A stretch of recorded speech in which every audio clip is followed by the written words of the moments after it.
মধুলিনার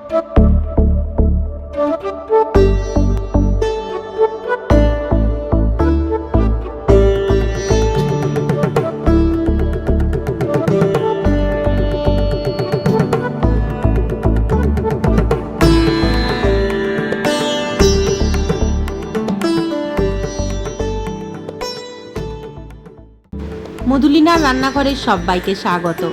চটজলদি যদি প্রেসার কুকারে চিকেন রান্না করতে চাও তাহলে এই পদ্ধতিতে করে ফেলো। এখানে একটা পেঁয়াজ কুচি, রসুন কোয়া আর একটা টমেটো আর কাঁচা লঙ্কা আছে।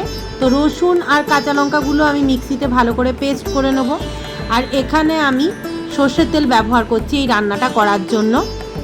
তোমাদের হাতে যদি সময় কম থাকে বা বাড়িতে অল্প চিকেন থাকে তাহলে কিন্তু তোমরা এইভাবে বানিয়ে ফেলতেই পারো। এর আগেও আমি কিন্তু এই ধরনের অনেক রেসিপি কিন্তু আমি শেয়ার করেছি তোমাদের সাথে। তেলটা গরম হয়ে গেলে আমি এখানে প্রথমে পেঁয়াজ কুচিটা দিয়ে দেব।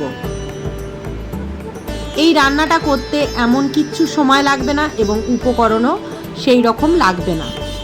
পেঁয়াজ কুচিটা দিয়ে একটু ভালো করে নেড়েচেড়ে নিয়ে এবারে রসুন আর কাঁচা লঙ্কা যে বাটাটা রয়েছে বা পেস্ট রয়েছে সেটা আমি এখানে দিয়ে দিলাম। দিয়ে এবার একসঙ্গে নাড়াচাড়া তো করে নিতেই হবে। এইখানে দেখতে পাচ্ছ পেঁপে আমি বড় বড় কোয়া করে কেটেছি, গাজর, আলু। তাহলে এই ধরনের চিকেন খেতে এটা চিকেন স্টুও করা যেতে পারে।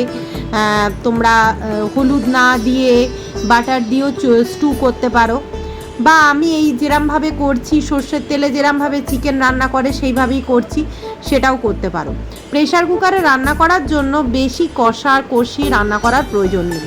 এখানে দেখতে পাচ্ছ আমি ফ্রিজ থেকে এইমাত্র বার করে নিয়ে এলাম চিকেনের পিস, অল্পই রয়েছে। তো আমি এরকম বড় বড় পিসগুলো রয়েছে, তো তাই ভাবলাম যে বড় বড় আলু কেটে নিই এবং তার সাথে গাজর রয়েছে বাড়িতে, গাজরগুলো কেটে নিই এবং পেঁপে কেটে নিই, এবং এটা খাওয়াও তো শরীরের পক্ষে অনেক ভালো।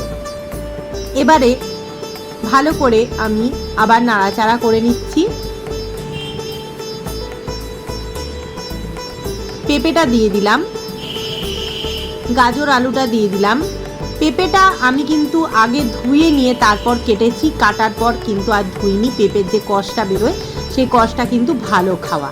এবারে দেখো আমি 1 চামচ মতো নুন দিয়ে দিলাম। এবার হলুদ দিয়ে দিচ্ছি। নুন হলুদ এগুলো তো দিতেই হবে রান্নার মধ্যে, তাহলে তোমরা তোমাদের মাংসের পরিমাণ অনুযায়ী দেবে। অল্প একটু বাড়িতে গুঁড়ো লঙ্কা করা আছে, শুকনো লঙ্কাকে ভালো করে শুকিয়ে নিয়ে আমি গুঁড়ো লঙ্কা করে নিয়েছি, মিক্সিতেই গুঁড়ো করে নিয়েছি। তো সেইটা অল্প একটু দিলাম, একটু বেশ ঝাল ঝাল হবে খেতে। দিয়ে আবার নেড়ে চেড়ে নিয়েছি। তো এইভাবেই এই রান্নাটা করব। এইবার এই রান্নাটা এমন কিছুই টাইম লাগবে না, দেখতে পাবে তোমরা। প্রেসার কুকারে চিকেন কিন্তু 2টো সিটি দিলেই কিন্তু গলে যাবে সুন্দর, বা তোমরা একটা সিটি দিয়ে প্রেসারে একটু লো ফ্লেমে রাখতে পারো। হাই ফ্লেমে একটা সিটি দিয়ে দিলে তারপর একটু লো ফ্লেমে মিনিট 2 রেখে আবার তুমি হাই করে একটা সিটি দিয়ে তোমরা নামিয়ে নিতে পারো। এইভাবে কিন্তু প্রেসার কুকারে তোমরা রান্না করতে পারো। তবে 4টে-5টা যদি সিটি দিতে থাকো প্রেসার কুকারে তাহলে কিন্তু মাংসটা ছেড়ে যাবে হাড় থেকে। এইবার আমি জল একটু দিয়ে দিলাম।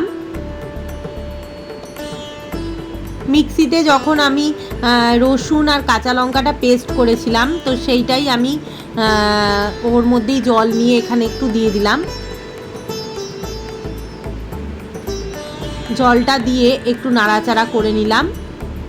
একটা খুব সুন্দর, তোমরা এইভাবে যদি রান্না করো খুব সুন্দর একটা গন্ধ দেখবে পাচ্ছ মাংস যে। আর প্রেসার কুকারের মাংস তো দারুণ লাগে, গরম গরম যদি ভাতের সাথে খেতে পারো, রুটির সাথে খেতে পারো, পরোটার সাথে খেতে পারো। আবার একটু জল দিয়ে দিলাম। জলটা তোমাদের পরিমাণ মতো অবশ্যই দেবে, তবে একটা কথা মনে রাখবে প্রেসার কুকারে কিন্তু জল বেশি কমে যায় না। এইবার প্রেসার কুকারটা আমি বন্ধ করে দিলাম এবং প্রথমে হাই ফ্লেমে রাখবো। একটা সিটি উঠলে আমি 1-2 মিনিট মতন সিম করে রেখে আবার একটা সিটি দিয়ে নামিয়ে নেব। তাহলে তোমাদের কাছেও আমার রিকোয়েস্ট রইল, তোমরা কিন্তু একদিন বাড়িতে এইভাবে প্রেসার কুকারে চটজলদি চিকেনের রেসিপি বানিয়ে নিতেই পারো। অসুস্থ মানুষদেরও কিন্তু এই ধরনের রেসিপি দেওয়া যেতেই পারে। দেখো কি সুন্দর কালারটা এসছে না? তোমরাও কিন্তু এই রান্নাটা কিন্তু করো, এটা আমার রিকোয়েস্ট, এবং আমাকে কিন্তু জানাবে কেমন লাগলো। সবাই ভালো থাকবে, সুস্থ থাকবে। নমস্কার।